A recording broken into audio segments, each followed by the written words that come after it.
Hello, everybody. Welcome back to the Pipeline Podcast. I'm your host today, Darren McClymans, and we are here for a very special stream, our final stream of 2023 after 67 episodes this year. That's a lot for 1 year. A lot of content that's come from me. This will be our final content, our final stream that has come out, and then there's very few people I'd rather have here today than some people call him a goat. Some people call him Tackless Rhyme, but now he's known as Buddy's Big Screen. Buddy, how's it going? Wow. Well, initial thoughts. My ego is through the roof. Because honestly, like that just made me very happy. You know, it makes me happy that my Flash season 7 and 8 reviews haven't completely separated me from everybody with how rageful and explicit and just maybe how awful my takes were back then. That I'm welcomed onto the Pipeline Podcast for the end of the year. That's an honor. Thank you for having me. I feel great, and you know, I appreciate you. I appreciate you having me on. I really do. Of course. No, I'm like, you are one of those, and you know, I have a handful of people that are like this, but it's like when you're 7 and like your mom says that your friend can come over for a play date and you're like, Buddy's coming on, let's go, I can't wait. You're one of those people for me. Obviously, we had you on for our Flash stream, which is very chaotic. We had you on, I think it was last year, but we had you on for the Stargirl stream, which was so much fun. And then Guardians this year, which was also that was this year with Superhero Nexus. Yeah, Matt. Yes, that was very, very fun. But shout out to the people in the chat right now. Noah Irwin, good friend of mine. Noah, hope you're doing well. How's it going? Daniel in the house. Daniel, thanks for being here. Hope everything's going well with you and everything that you're doing over the holiday season. Let's just jump into some of these chats. Daniel said just started Percy Jackson episode 3, so might leave when that part comes up. I don't think I'll mention Percy Jackson because we're only 3 episodes in. Yeah. I haven't started, so I have no input. Yeah, I mean, I'm enjoying it. But gotta see, because it doesn't even finish till next year. So we'll probably leave that as it lays. Oh, okay. Yeah, it goes until like January 30th, I think. So it's like like that's kind of the weird era of shows, because like Invincible, Reacher, those kind of shows are like they started in 2023 and then they air in 2024, and it's like, oh, I mean, like that's what Doom Patrol was last year, where it started the end of last year and then it finished the end of this year. Yeah, so, I never finished Doom Patrol, which really upsets me because that was one of my favorite shows. But you know, with that release schedule, it really made me lose steam. I'll have to watch it, but okay. No. If you like the show, it has a fantastic ending. It ends on such a high note. Yeah.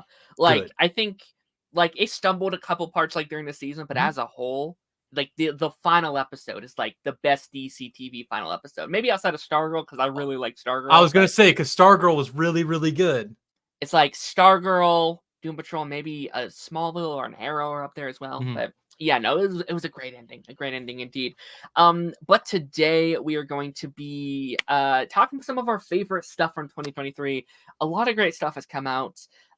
Some of my favorite, not to jump into superhero content right away, but like some of my favorite superhero content we've had in a while. We've had some Spider-Verses, some Guardians, a lot of fun stuff. But before we get into that kind of stuff, we do have some news stories to jump into. So let's get into that. Alrighty, first up, speaking of Guardians of the Galaxy, this came out a couple weeks ago.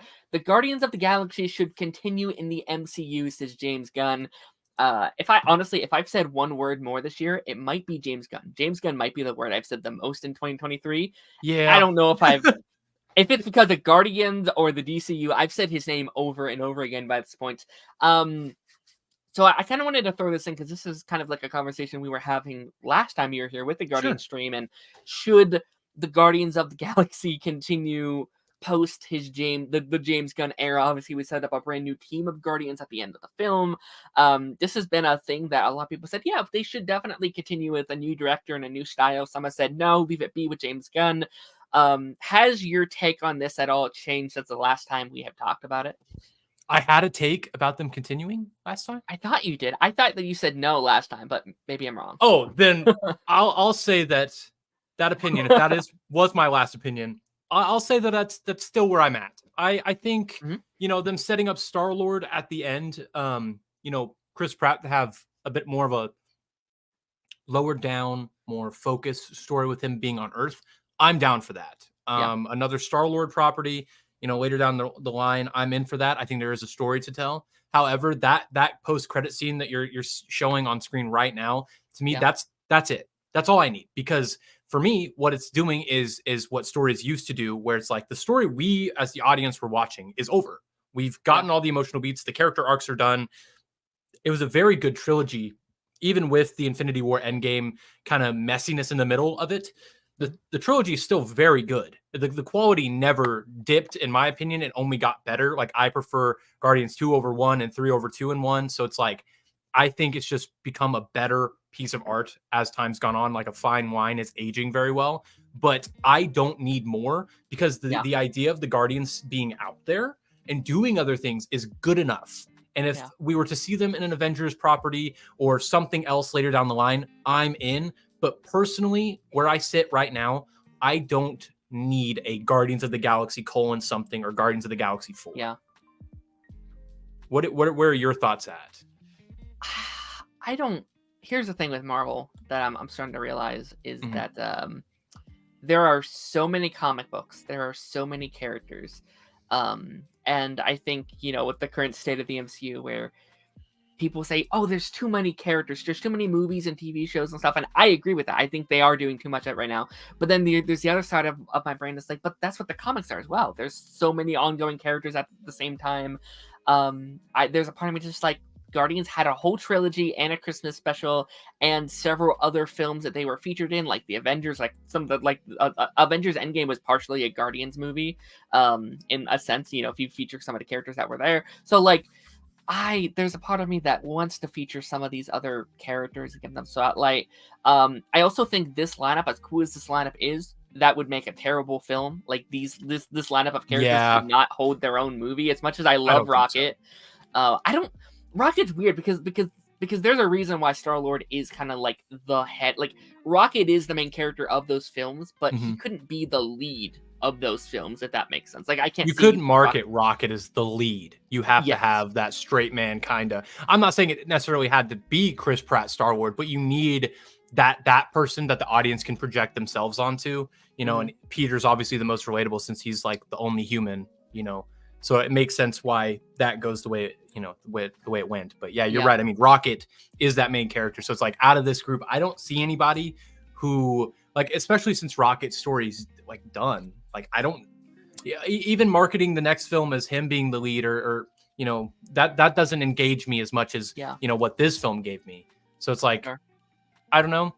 I mean, maybe if there's some sort of original idea, cool. But I also think losing James Gunn is you're going to have to really get someone in. You can't make a film or a project like this by committee and people enjoy it with Guardians. You need that sauce. You need someone who's going to come in and actually do something, or you're going to fall under exactly the apprehension or like the hesitation of people back in 2014 when this movie first came out, where they're like, this is going to be a dud. No one's going to watch this because of these characters. Like, that's going to happen if you release something that is not of the same quality, or because it's not necessarily the fact that we need the same Guardians again. It's that in this lineup, we don't see anybody strong enough to hold a lead. There's really no, I guess, good jumping off point to where the story actually could go next and it be worth it. So it's just like, and I think you make a great point about like the MCU now kind of becoming like the comics in a way, because there's so much out there. And it's like, yeah, that's a pretty good defense, and it's a pretty good critique against the MCU at the same time. So I think that's just a pick your poison kind of deal. Sure. Honestly. Robert said, the question is, do you think Rocket has anywhere to go? Does Groot? I mean, I'm not saying no. Like, I'm not saying you can't have more arcs with Rocket, but I don't see one right ahead. Like, I don't look at Rocket and be like, there's still more we need to do there. I think he has had an amazing arc. Like, he had a great three trilogy arc. That is, in my opinion, Rocket has like cemented himself. If we never see Rocket again, he has cemented himself as one of the greatest MCU characters of all time. Like, he's, for me, top 5 at least. Yeah, like, he's up there. So good. But we'll see. Kai says, I haven't seen the movie, but I don't care. Does Drax die? Watch the movie. You gotta do Watch it. the movie. It's worth it. You really should. I am not telling you. I won't contribute to you have not seen I won't Guardians. either. Because I highly recommend it. I think Guardians of the Galaxy 3, you know, for me is one of those movies where it's like, you know, the people want to talk about the MCU should have ended after Endgame. Yeah. I'm one of the people that says this could have been it. Because this is such a good finale to what the MCU has been, what it has given people. I think what James Gunn did here is really interesting. If you're really good at like reading between the lines of the stories and stuff, the story James Gunn is telling here with his relationship with Disney is almost just as interesting as the actual movie. If you really look at this movie from a different lens, without spoilers or anything, I think you're going to get two different experiences out of it. One for the story and just the story, the ending of the Guardians of the Galaxy. But when you watch it through the lens of somebody who was hurt by what happened with James Gunn getting fired and then rehired and what happened there's a lot of hard feelings that he's saying goodbye to in this movie. And I think it's worth a watch alone just for that. And you're going to need tissues because you're going to cry. I haven't met a single person who didn't end that movie at least with some sort of tears coming out, you know? So it's like, you got to do yourself a service and check it out. 100%. Kai said, I think it'd be cool if they did like a special presentation titled Legendary Star-Lord or something. Yeah. No, I mean, I think Star-Lord's getting something. I'm very curious where he takes Star-Lord because like that's something we also talked about last time was like, oh, we're not done with him. We thought we were done and we're not. And I think that's kind of what they'll probably do with the Guardians, or like what I would prefer them do with the Guardians is like a Star-Lord project. That's not Guardians, that's separate, but we're carrying on his story. I could see a Adam Warlock because we just got him, so maybe we have that project, but the Guardians are featured as like side pieces in the background. So Rocket shows up for 5 or so minutes and then he kind of goes away. That's fine with me.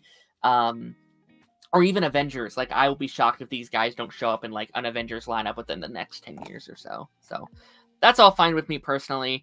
Yeah, let's jump into our next one. So our next topic today, and I this had come out last week as well, but I kind of wanted to save it for when you were here because obviously you're going for marketing in college currently.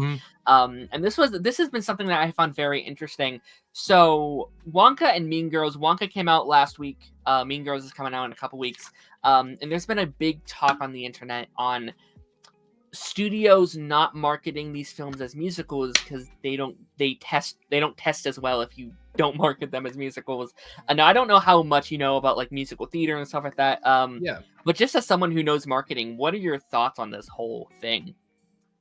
When I read this, I didn't quite understand it because if you're testing with audiences and doing the marketing research, you know, whether they're doing like some sort of like giant marketing research analysis where they're having their marketing team whip up like a 50-page, you know, interpretation of data that they've done, whether it's surveys or online marketing, like digital, traditional media, whatever means that they got this statistic from or to get this result really confuses me that they're making musicals and not having like they're having enough confidence to greenlight this musical anyway, to greenlight musicals besides this data telling you otherwise. Then how do you not have the confidence to market the movie as what it actually is? Because what I've noticed is that when a movie is one thing, but you market it as a completely different thing, that's just as bad. Like, that's just as bad. You're almost lying or covering things up. Now, when it comes to, like, you know, the big superhero epics like Avengers, Endgame, and Infinity War, they purposely misled you because they wanted to avoid spoilers of a 10-year-long event. That's not what I'm talking about. But, like, when it comes to Wonka and Mean Girls, like, you're going to have really poor reception coming up. I think with Wonka, I heard that most people like it. I haven't seen it yet. Timothée Chalamet as Wonka's a weird cast for me. I haven't checked it out because I was like, I don't know. So when you have Mean Girls or Joker 2 coming up and people expect a certain thing or expect a certain iconography from those previous, you know, products of piece of art that Mean Girls and Joker were, and they see the trailers and nothing in the trailers or posters or marketing insinuate a musical, and then that person goes to see it and then they walk out of the theater not liking it, that's the marketing failing at what it was supposed to do. So for me, it's like if the marketing research from whatever many different outlets, whoever they're outsourcing this to, if it's in-house, whatever, if your marketing research has led you to that result, if you are fucking, You're fine.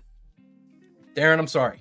You're allowed to swear. Go for it. If you are rejecting HO and you're saying there is a correlation with people not liking musicals with your films you're distributing, why are you making more?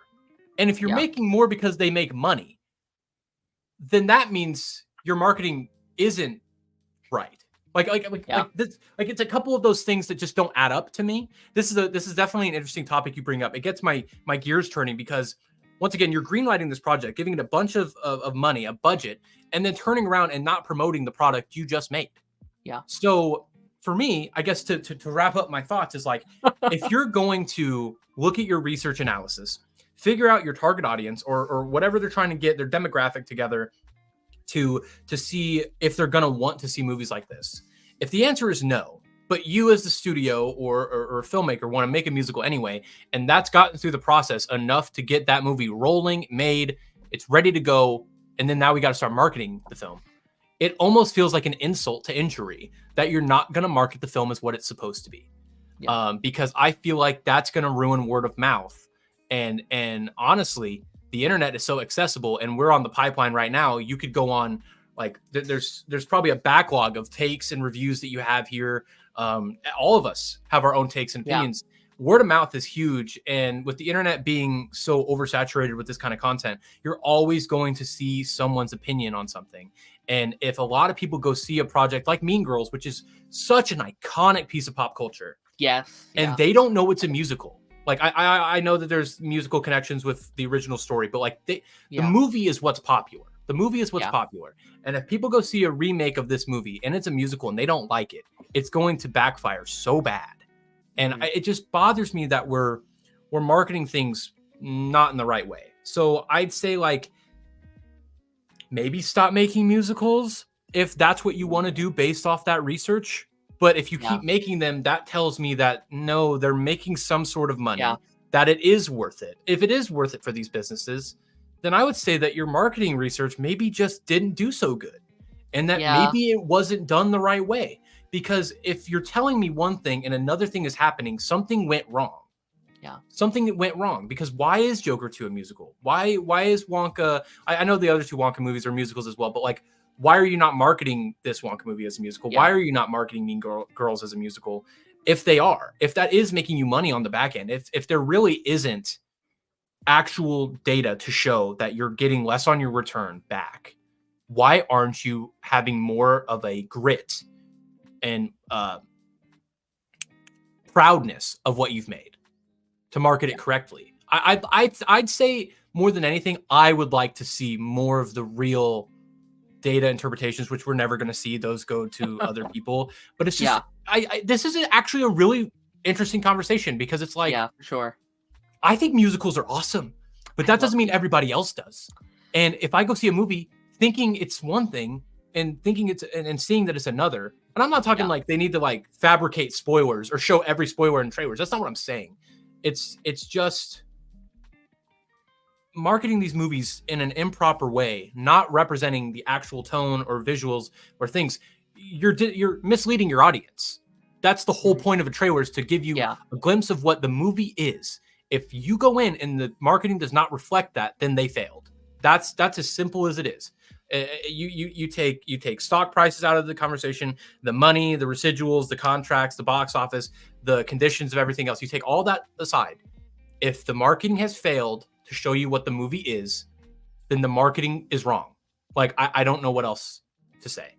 And that once again goes to so many different opinions. There's so many more people who are much more educated than me. I am a marketing student, but that doesn't mean I know everything. But it is an interesting conversation to have. And at least from my perspective, I think it's more disingenuous to not market a movie appropriately. Yeah, no, that was a lot. I'm sorry. No, that's totally okay. I'm trying to think like what else do I have to say here? No, I think you nailed it on the head. I think the thing that really angered me about this whole thing was like when I love the movie. I love New Girl or Mean Girls. I'm sorry. I think that movie's amazing. And what made me very excited was I've never seen the musical. I hear the musical is really good. That's the reason I'm excited. I wasn't excited because they are doing a reboot of Mean Girls. I did it because there's the musical that I've never seen before. There's a new version of the story that's out there that I now get to experience. And I'm very excited to see that. Forgive me, I'm trying to redo this whole thing here. Chainsaw Reacts. How's it going, buddy? Final stream of the year. I'll fix your little box later, I promise. What's your thoughts on this whole thing? Are you a fan of like musicals? I actually think we talked about this last time that you were here, but do you have any take on this Wonka Mean Girls thing? I don't know. I mean, it's a whole thing to where, you know, the studios just don't have faith in musicals at this point. Yeah, that's just what it is. It's unfortunate. I mean, they shouldn't lie to their audience, is what I'm saying. They shouldn't lie. You know, no. Simply put, no, it's ridiculous. I appreciate Robert Blake. I see your comments talking about people just going off on rants. Yes, that it's not just you, my friend. It happens to the best of us. 100%. Yeah, no. Hi, Chainsaw, by the way. Hello. Nice to see you. Welcome. We're all eating today. I love to see it. But I also think it's weird because there's also been several musicals over the last 10 years or so, especially that do well. Like, look at La La Land. Look at Greatest Showman. Look at, like, you know, I know they haven't been doing as well in recent years, but like Disney has had so many, like that's their brand is musicals. That's where they got their start. And I know, again, they haven't been doing as well in these last several years. If that's because of COVID or if that's because of just, again, marketing. But yeah, that's such a good point. You know, like the outside influences may be driving that. And maybe that research is outdated now. And I'm not saying that we're still not, you know, dealing with ramifications from the pandemic, because we are. There's no denying that there's still an abundance of things that are still changing and molding based off what the after the fact or what, like where we are now. But it's like you bring up so many great points of other movies that have succeeded critically, audience wise, box office wise, like Oscar winning, Academy Award winning nominated things. You know, these pieces of art are musicals. And so it's like, to see one end be so positive and an understanding of this art form versus this research that is showing the opposite just really rattles my brain, because what section or what demographic are they talking about? Is there any data or anything that shows like where in the world this is for, what age demographic you're going for? Because you're 18 to 24. Darren, you and I are not like other people.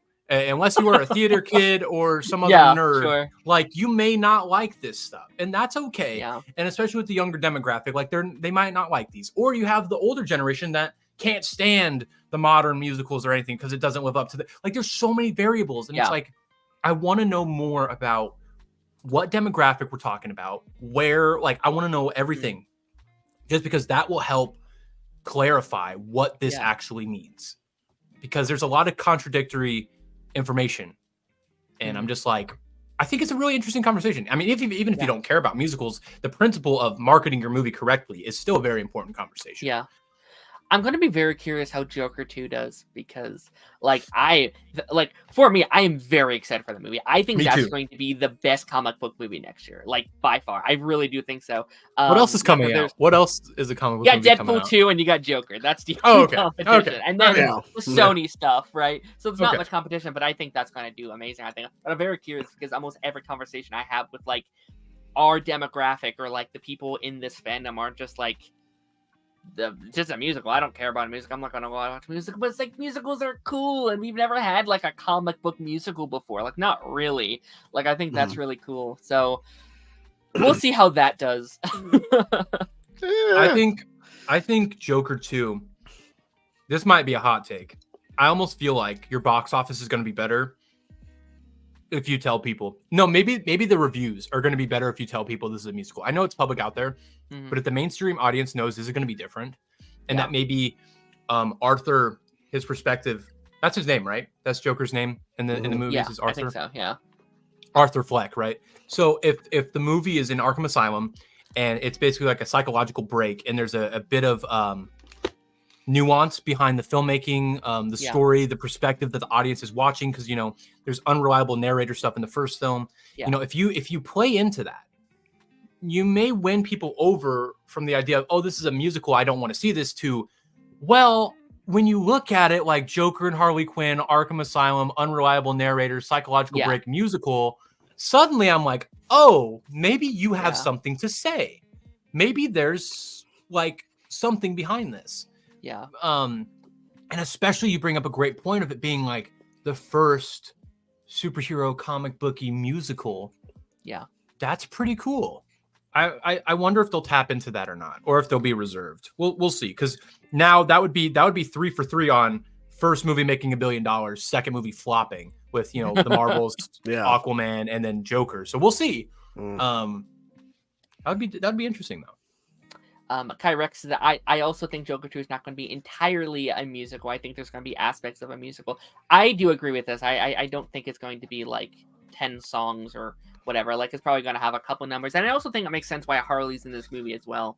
Like, I think having that, I don't know where we start with her character, if we get to see the like transition into her madness, or if we start with her already there. But I would personally like to see the transition. I think if other characters, like if you look at the narrative, if not the whole thing's a musical, right?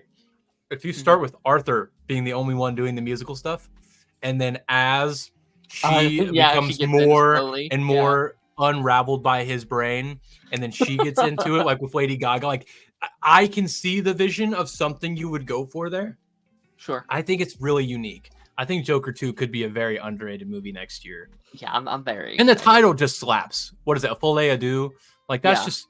I'm sorry, that's raw. That's awesome. That's cool. I miss when comic book movies could do cool stuff like this.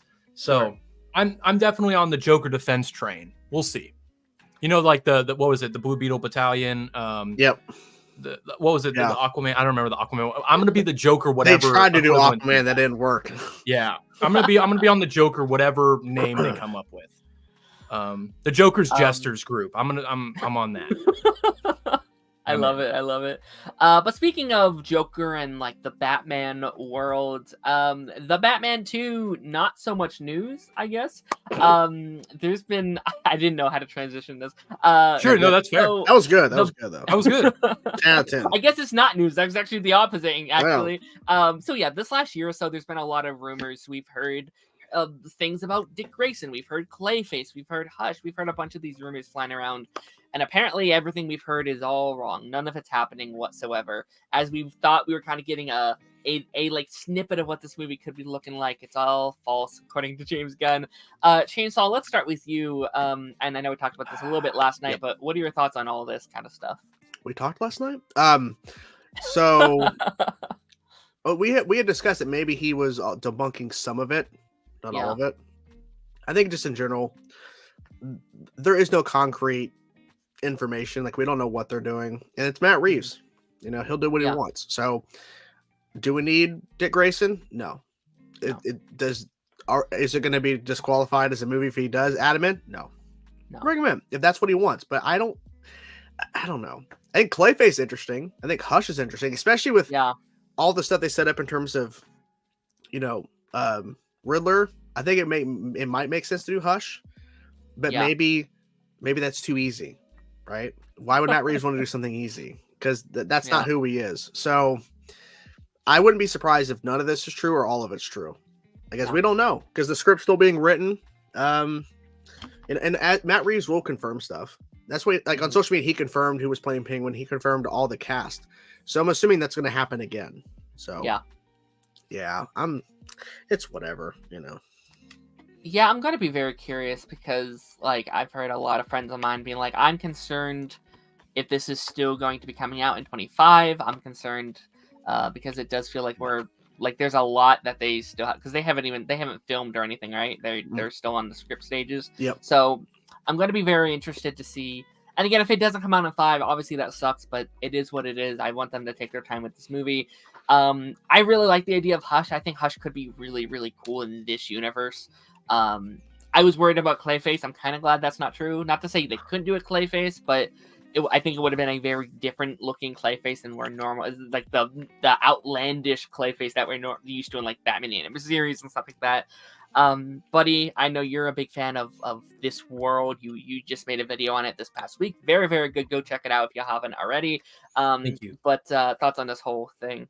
So, like Joker, what I like to do when I hear reports like this is I try to see the vision.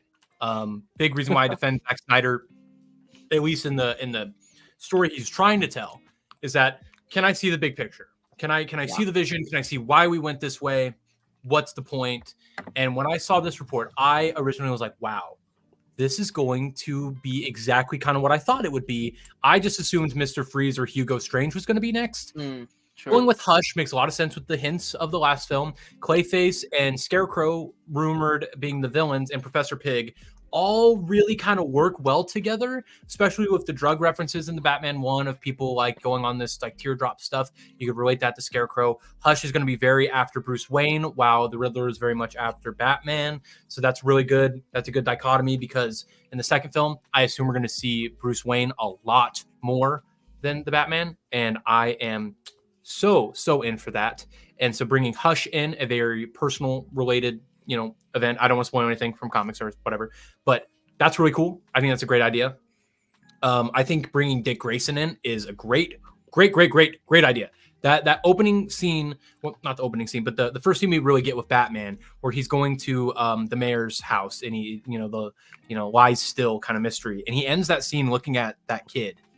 Yeah, I'm like, oh damn, Dick Grayson might be coming, because that scene was very, very important to that whole film, because Robert Pattinson does a great job at his physical acting, and it feels like there's a rage there when he sees it once again. Like, the whole point of him becoming Batman is that this never happens to anyone else again, and there it did. It did happen right in front of him, and inadvertently filming when the Riddler kind of blames Batman, or like thinks he's working with Batman this whole time. So with that whole recontextualizing everything, like Batman's rage, Bruce's rage by seeing this happen to this kid, I think the Batman Part 2, with focusing more on Bruce Wayne, maybe seeing the death of Dick Grayson's parents, bringing in this stuff with all those villains, it sounds really cool. I'm like, okay, I get it now. However, Hush as maybe the main antagonist sounds a bit redundant and derivative, because the Riddler was very, very similar in a lot of ways that I think Matt Reeves would go about this character.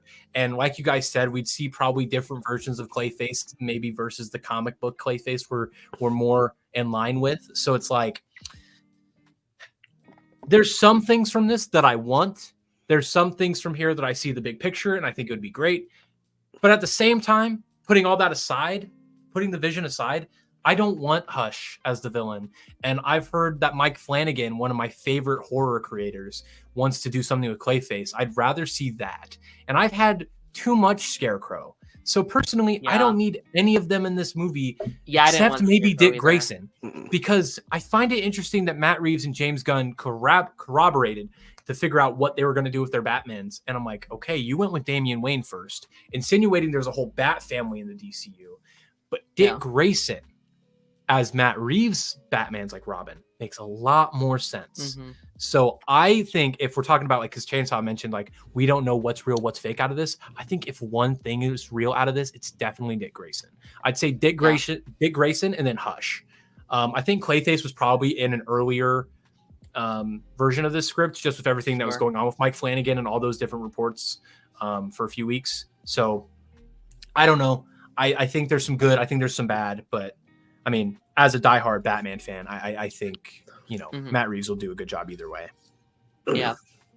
Robert asks, important question is, how much of a time skip are you guys expecting?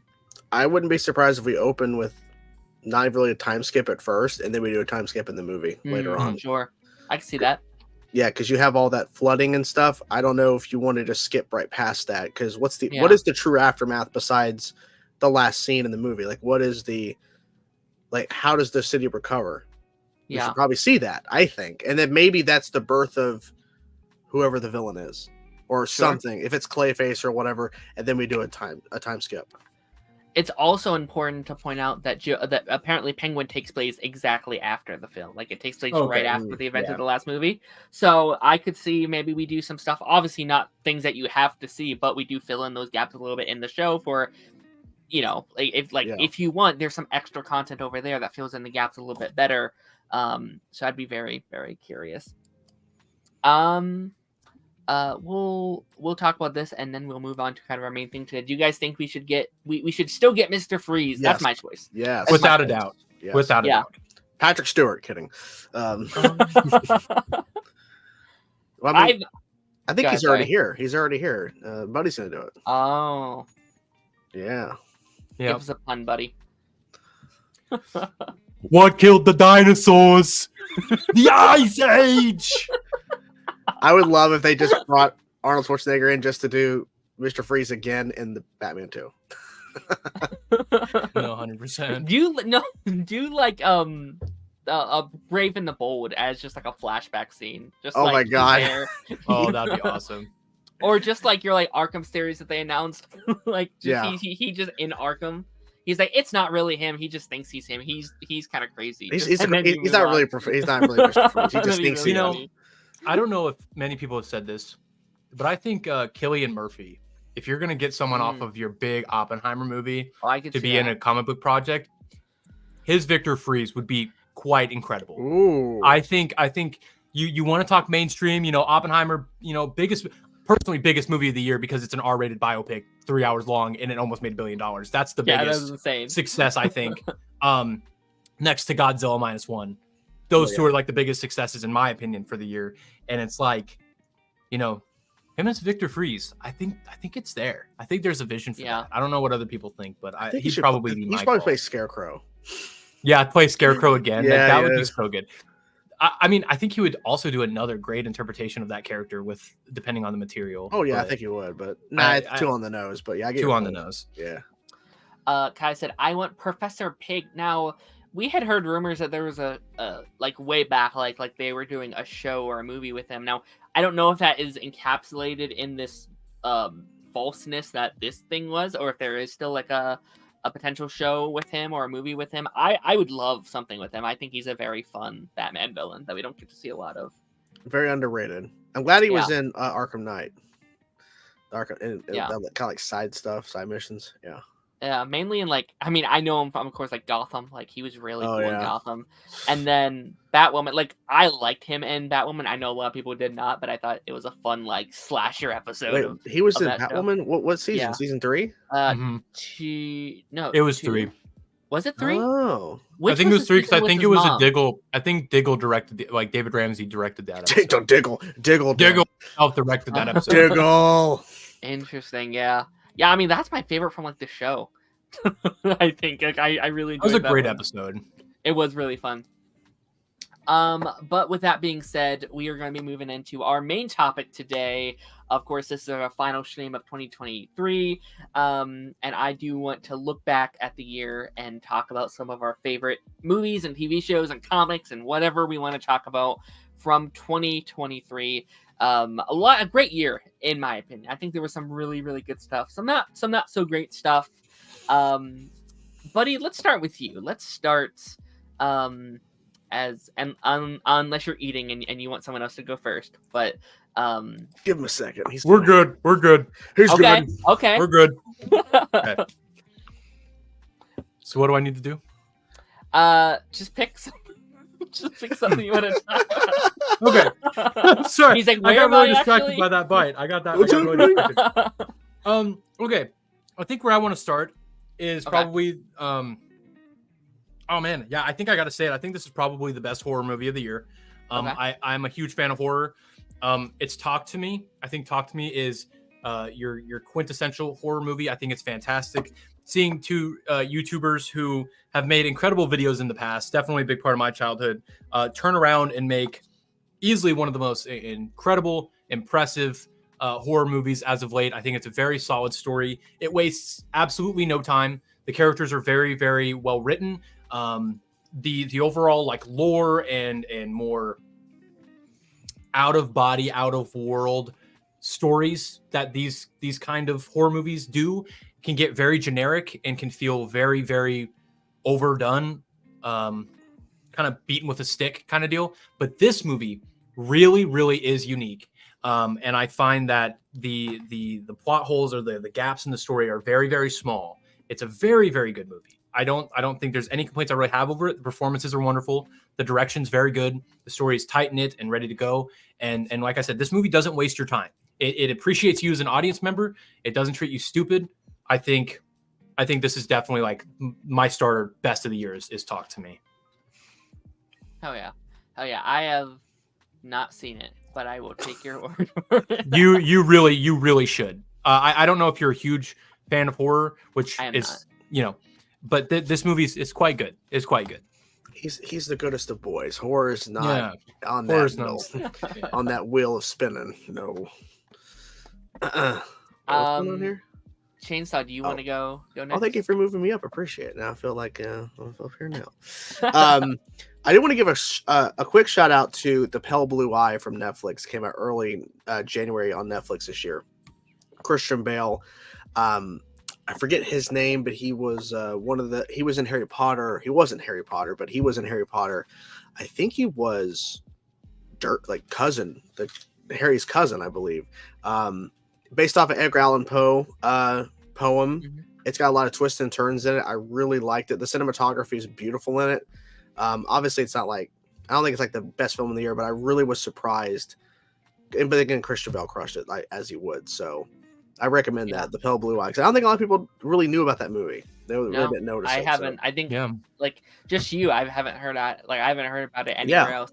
Yeah, if you're on Netflix and you want to watch a chilling mystery with beautiful cinematography, the movie's gorgeous. And Christian Bale, that's a win. So I definitely recommend it. Yeah. Netflix has been putting out some like good stuff this year. I think that they've been doing pretty well. Yeah, their TV stuff obviously is a hit for the most part, but their movies are kind of hit and miss. But yeah, they've done some good stuff. Yeah, movies are weird for them. Like they put in so much money into their films. Like like Red Notice was like one of their biggest, most expensive movies. Like it was insane. 200 something million and didn't go to theaters. I'm like, what are you doing? I mean, I think that's gonna come to an end with all the strike stuff. Like I think we're gonna be seeing a lot more smaller budget stuff from them. We have someone new popping in here. Darth Chosen, how's it going? How are you? What's up? How's everyone doing today? Good. How are you? I'm good. It's nice to see you again, buddy, on the stream again. Thank you. Darth Chosen. Darth Chosen, do you have a film or movie or a film or a TV show from this past year that you would like to talk about? Well, I love Saw X. Saw X was incredible. Yes, he was ready. I knew you were gonna pull that out. Such an incredible film, man. Probably the best Saw movie since the second one, in my opinion. Wow, man. I am so excited for Saw 11 now. Like, bro, it's crazy. Me too. Oh my goodness. The Saw franchise. I'm so glad you brought it up. It's a great movie. Yes. And no one ever tells you that the 10th movie in the franchise is the best one. But they're right. They're right when it comes to this one. This is the best Saw movie, I think. I think that's a valid opinion. I wonder how many films even have 10 entries in a franchise. I Not feel like many. that list is kind of not many. Like that's a very small. Fast and Furious. Oh, Fast and Furious. Yes, I forgot about that. Did anyone see that? I saw it. I saw it. I didn't see it. I'm not planning to see it, man. I'm sorry. I'm not. Yeah, I don't care. I don't blame you. It was cost too much. Didn't make its money back. Also, another movie I love is Blue Beetle. Blue Beetle was actually Blue Beetle was a lot of fun. Blue Beetle's worth it. It's on my honorable mentions for the year. I think Blue Beetle. Also, another great one is Across the Spider-Verse. Yep. Oh, pull very it up. Yes. Very good. Very good movie. Probably the best movie of this year, honestly. I don't quite understand the complaints about the part 2 thing. Did nobody watch Empire Strikes Back growing up or That's what I'm anything? saying. That movie is the same exact criticism that people were saying for this movie. Apply it to one of the greatest of all time. Wait, people are criticizing Across the Spider-Verse? Yeah, for this not being a complete movie. How is this not a complete movie? It is complete. It's a complete movie. It is complete, actually, if you really think about it. Part 3 is not going to influence my opinion on part 2. Yeah. It's not. It will. Okay. Yes, you're right, but at the same time, it's like this will not affect part 3 needs to do its own thing. Yeah. But like this is a complete movie. Like that's why they removed the part 2 from the title. I mean the part 1 from the title is because it's a completely different. Yo, can I tell you guys something surprising? Yeah, go ahead. I haven't watched Guardians 3 yet. Really? This chat today in Guardians 3. What's with the hate against Guardians 3, guys? Honestly, like I heard it's pretty good. I need to watch it. Like it is good. Amazing. Yeah. Oh, another one is Scream 6. I just saw on there too. Scream 6. Yeah, no, I don't have that one. Darn it. but hey, now. Hey. I still got the So we're good. There we go. That's Scream, all it is. Scream. I don't want to go until like too far in, but Scream has broke my heart these last month or so. Yeah. I love the Scream movies. I love them. They're so good. 6 was my favorite one. Out of all of them, they was my favorite. I love Scream 6. And the way they end the last one, it's like you could make one hell of a trilogy, just wrapping up the whole thing.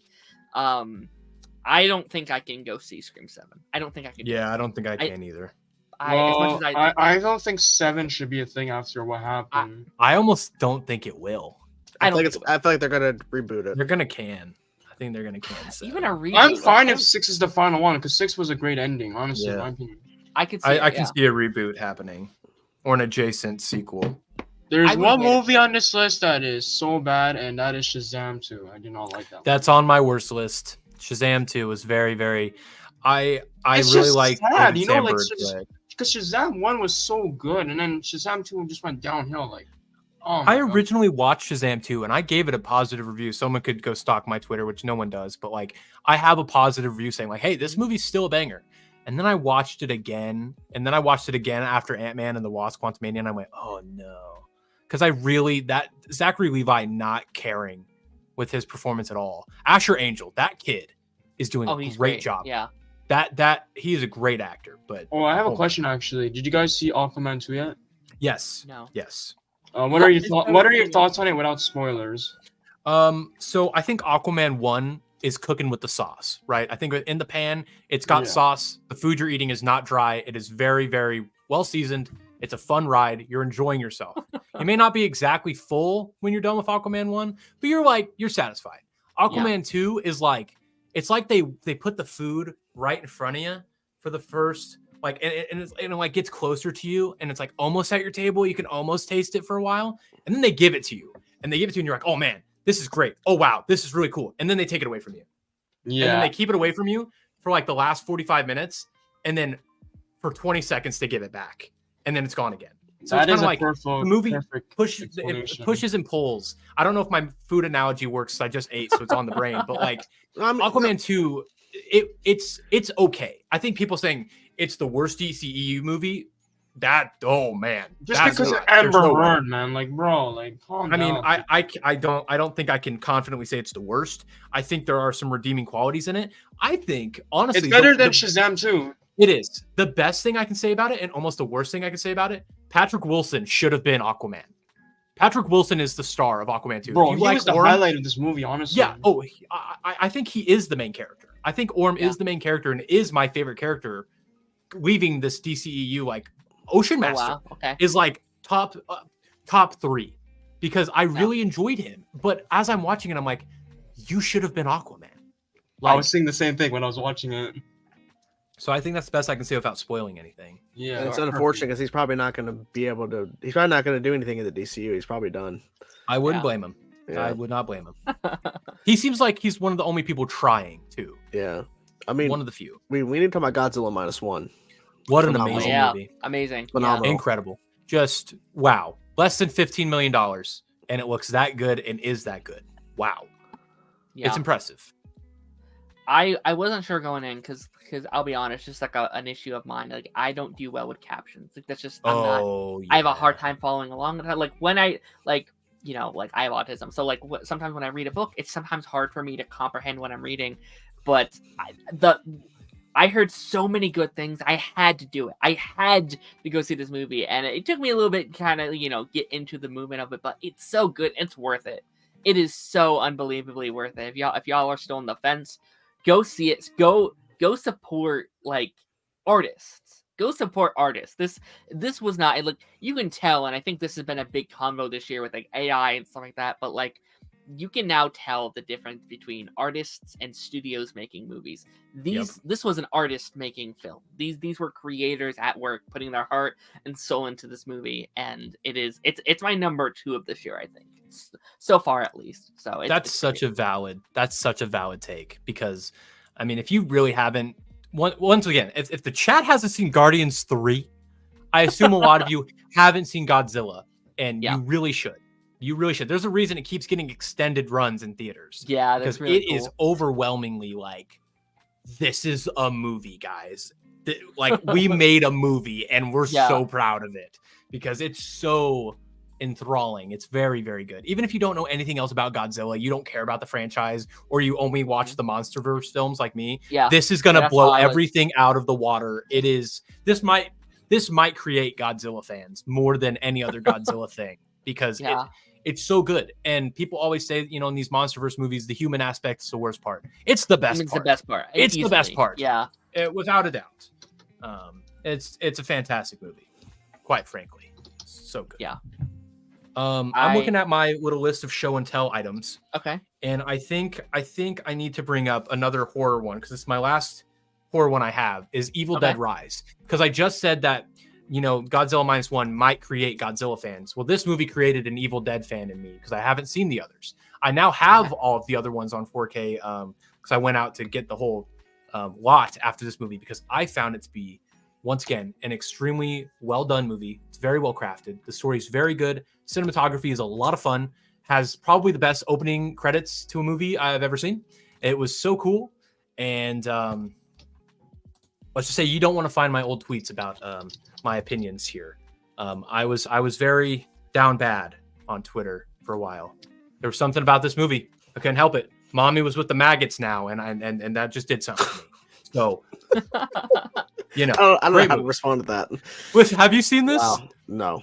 Okay, No, that's a line. that. That's a line from the movie where she's like, "Mommy's with the maggots now." That didn't just come out of nowhere. I promise. I see on your image, Strange New World Season 2 Star Trek. That was really good. I had a good time with that. Loved it. Not because I got screeners for it, but I enjoyed it anyways. It was a good time. Robert, it's standalone. You can go in, you can watch it. You don't need any prior knowledge of anything. You'll probably be really disappointed by anything else Godzilla moving forward. Oh, I think I ruined myself, because I've seen the MonsterVerse. I've seen nothing else. So, and like I've never found like Godzilla to be like that interesting. Like, it's not like, oh god, yeah, it's a giant dinosaur. It's fine. Like I haven't had any prior interest in it. And now I'm just like, was this guy cool the whole time, or did they just cook with this movie? Like I don't know how to feel. But we've mentioned a lot of movies. I did want to shout out a couple shows. I mean, my favorite show started at the beginning of the year. It's still my favorite, was Last of Us. Last of Us was my favorite. Oh, yeah. I loved the game so much. I'm actually still playing the second game. I'm very bad at playing games. It takes me forever. But while I'm playing the first game, the thing I kept saying was like, if this was a show, this was a TV show or movie, it'd be my favorite show of all time. It would be one of my favorite things. And they made a show, and it's just as good as the game. It's like, well, I guess this is on my favorite show list now. I kind of have to stick with that statement. No, I loved it. It's like a perfect adaptation of a thing. Like they really cooked. I mean, Pedro is perfect as Joel. Bella Ramsey is perfect as Ellie. Episode 3 is one of my favorite episodes. Probably one of my favorite episodes of TV ever. I mean, I think it's probably the best episode of TV this year. I think from I've seen by miles. It's very good. It's so good. It's such like you could put that in a film festival, just that episode, nothing else, and it's peak. It's amazing. Agreed. It's very good. I as a huge fan of the games, this is one of the very few times where the live action adaptation, whatever you want to call it, like the adaptation of the video game, is better. Like they trimmed the fat. They worked around certain things with the story, added new things, and once again, Pedro Pascal, this is his first role where I'm like, oh, yeah. Because he's been pretty good in other things, but this was very different than what he's been giving us recently. And no spoilers or anything, but that final episode, the way that finale goes down, I think this is okay for me to say, but the ending of season 1 ends the same way the game does. Wow, The game presents you with one state of mind, while the show shows you the true interpretation. You know, because the game is telling you the same thing, but you as the player have a different mindset doing the things you're doing. In the show, wow, that is like that is the mic drop they left and said we're good because we just dropped the hardest finale you've ever seen. It's very good. I really do recommend that one too. So I had a question. I haven't seen Evil Dead 1 yet. I haven't seen it yet. I haven't done my binge yet. I'm taking friends through all the Saw movies right now. We're at Saw 5. I think we're going into 6. So once I'm done showing them all those, then we're going to go watch all of the Evil Deads together. So maybe look out for a video next year. Maybe I'll do one. That's good. You're showing your friends. That's good. You're showing your friends the Saw movies. Yes, they need to be enlightened. 100%. Yep. I get that. I also wanted to shout out Barry. I don't know if there's any other Barry fans. I mean, that show has consistently, like, it is one of the rare perfect shows for me where it never falters, it never lets down. That now season 4 was technically my least favorite out of the 4, but it like that's like saying Breaking Bad, like Breaking Bad's least like worst season is not bad. It's just it's just less like they're all kind of the same in quality for me. So I'm very sad to see Barry go, but that was like in my top 6 shows of this year. So yeah, that was great. Anyone else have any shows that like they want to talk about? Oh, I have one.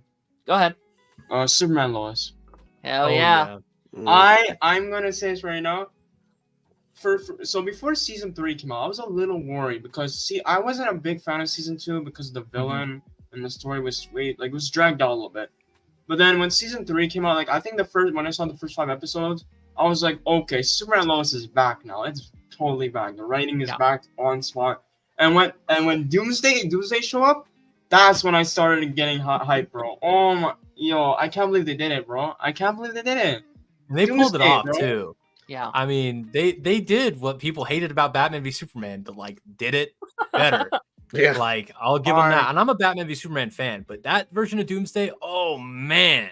I'm gonna just say this right now, guys. I know Arrow ended, but I'm gonna be honest. I know Arrow ended, but I think Superman, Lois, and Stargirl are like the best DC TV shows right now. Like those two shows are incredible. I'm right there with you. Okay, let me ask you this because like this is something I was just thinking to myself last night. How would you just like a quick ranking? I'm very curious. Arrow season 1, 2, 3, Flash season 1, 2, 3, Superman and Lois season 1, 2, 3, or Stargirl season 1, 2, 3.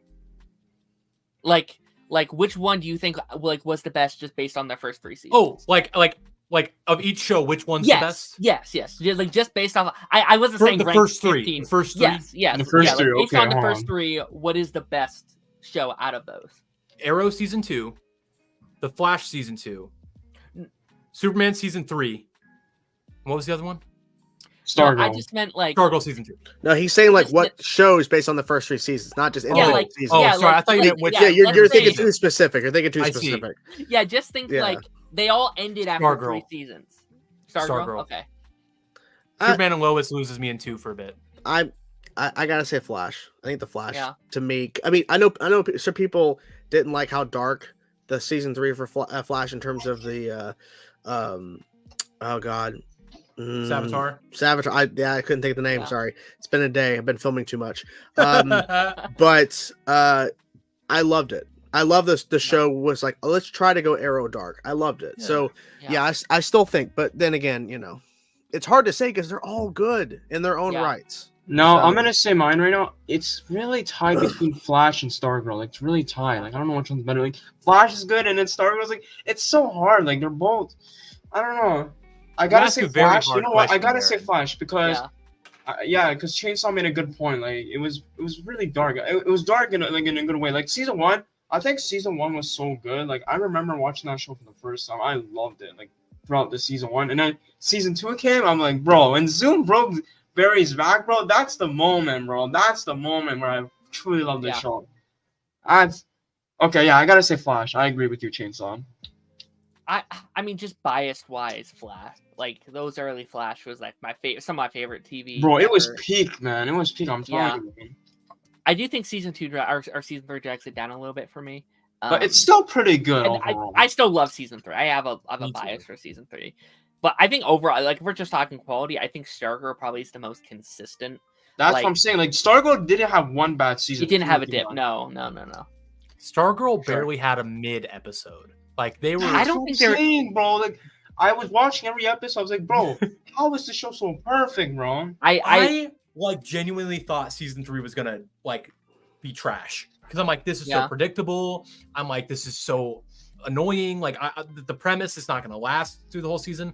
And then as it kept going, I'm like, oh man, wait a minute. Y'all were cooking since season 1 on this? Yeah. Hold up. Okay.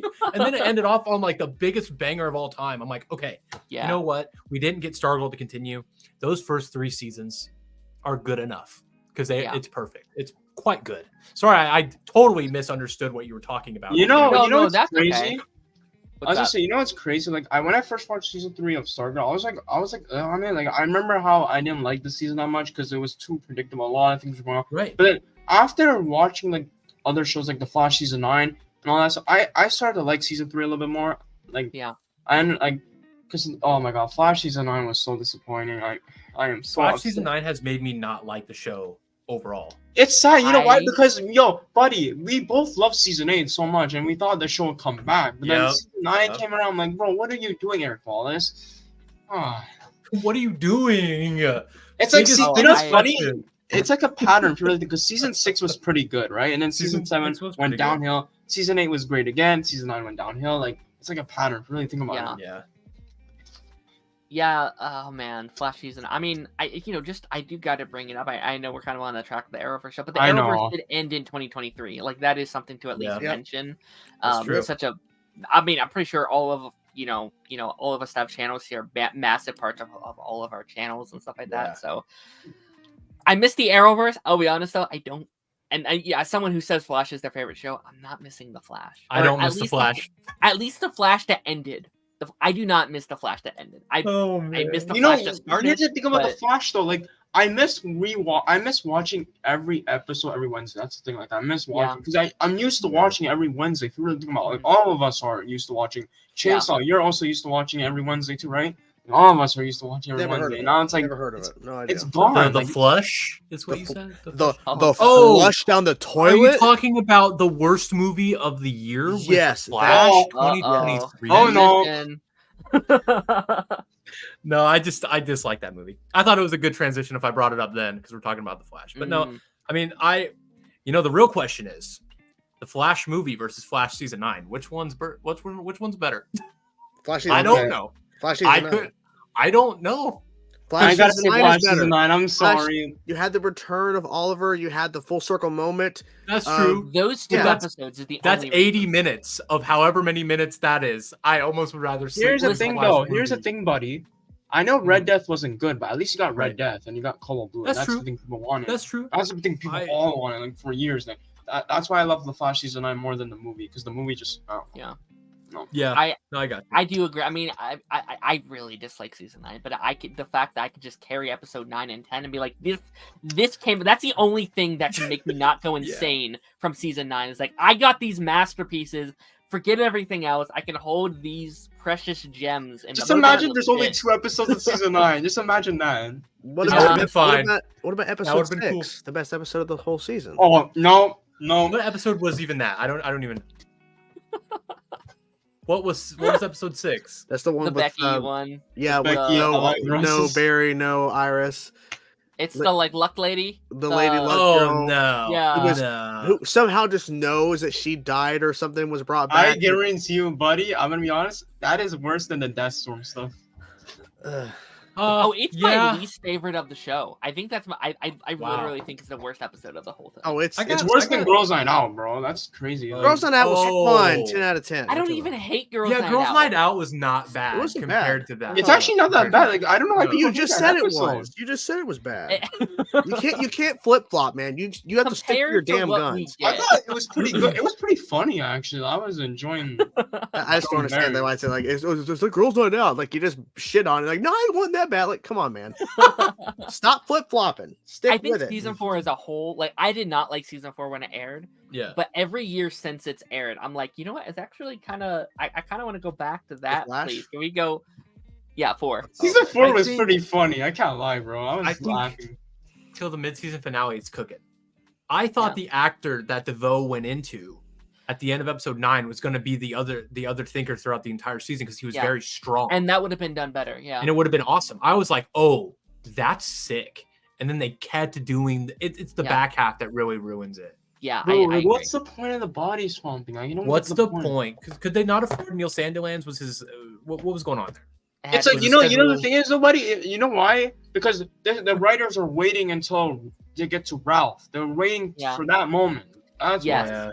That didn't Yeah, end but well. like, I have said, I mean, I've said this since then. Like, Ralph should have been like either the second or third one they got, for they could have like done the shape. They should have done the Ralph thing a lot earlier. If I'm being completely Yeah, honest.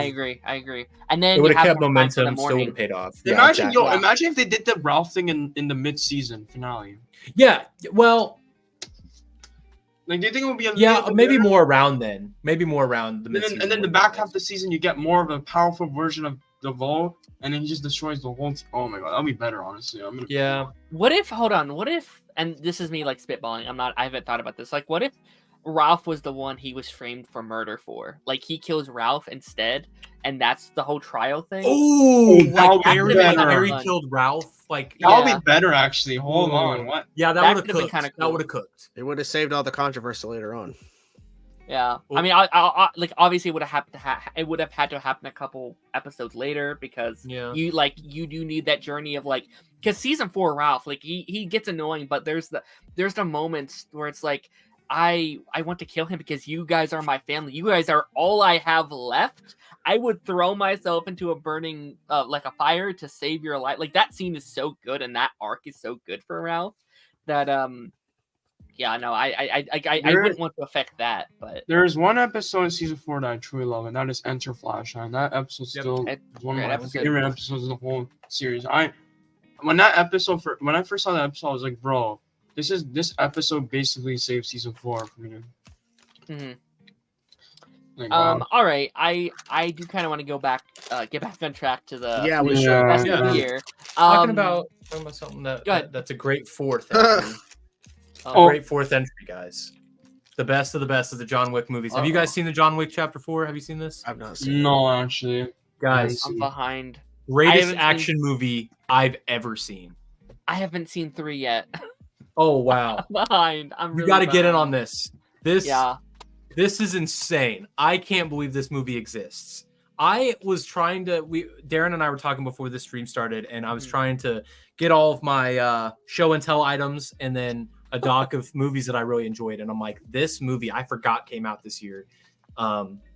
It's really Because I thought I it had hear been it's around great. for years already. I've watched it so many times. I'm like, oh yeah, I'm throwing on John Wick again, guys. This is the best action movie. If you haven't seen this, definitely watch it. John Wick. Each movie is very unique in its own way. They did a great job. If you ever see a John Wick Chapter 5, ignore it because that's what I'll be doing. Chapter 4 is where it ends. Well, that's what I was going to ask you about. Like, what's your thoughts on them like expanding the franchise? Because we already have 2 shows. There's like isn't there like an anime or something that's coming out? There's apparently a 5th one. I was like, that seems like a lot for like. I think what people, again, I've only seen the first 2, but it feels like a lot of people liked about it was a very simple kind of man, mad about his dog and now he's killing people. Like, it was a very simple concept, and now it feels like maybe they're doing too much. The movies really did a great job at exploring this world and its lore, and I think that's great. However, that stuff, the world building and the lore without John Wick is not interesting, because John Wick is what makes these movies interesting. Sure. I think this is easily Keanu's best role next to Johnny Silverhand from Cyberpunk. This is his best because it is all of his strengths and barely any of his weaknesses. He's much more of a physical actor than anything. And I think these movies do a great job. This is basically, like, I hate to say this, but this is losing your sauce. If John Wick is not there, you're losing it. And if you bring John Wick, like, for Chapter 5, that doesn't work. So someone just said, how do I feel about Continental? Haven't watched it. I will not watch it. I've met no one who's watched it. Yeah. I haven't seen anyone talk about it. One of my very close friends, Kendall, is the person who got me into this franchise. Okay. They are like a diehard John Wick fan, right? The Keanu fan more than anything. And they're very excited for the expansion of this franchise. And I am more than happy and optimistic for them. However, I'm the stingy guy who says I need 4 of these and I don't want anything else. Yeah. Because this is like the modern action franchise that somehow managed to defy all odds. And you're on your 4th movie. You already did the trilogy. You made a 4th one, and it's better than everything else. Like, it's so good. So my opinion is, please stop making more. I don't want more. Yeah. I obviously haven't seen it, but just some base things I've seen. Wouldn't it be hard to do a 5th? Again, I don't want to spoil, but I heard what happens. Spoilers. I think if you could do a chapter 5, but my thing for chapter 5, you guys, is like the tone of the first 4 is still very, this is our world. Like, I know that it's not, they get away with things because there's not every movie is actually realistic, but we're led to believe this is our world. And a lot of the things that are happening with John Wick is kind of stuff that most people aren't paying attention to or aren't quite seeing. You could absolutely do John Wick chapter 5 and it'd be awesome. But let's just say it couldn't be set in our world, if that makes sense. We'd have to take this movie somewhere else. I've heard people and have pitched John Wick do something there. And I don't think they would do it. Like, it's almost too raw for them to do. Yeah. They're like, no. Guys, this will actually damage people because it's too damn cool. Like, we can't do it. That's just Ghost Rider by that point.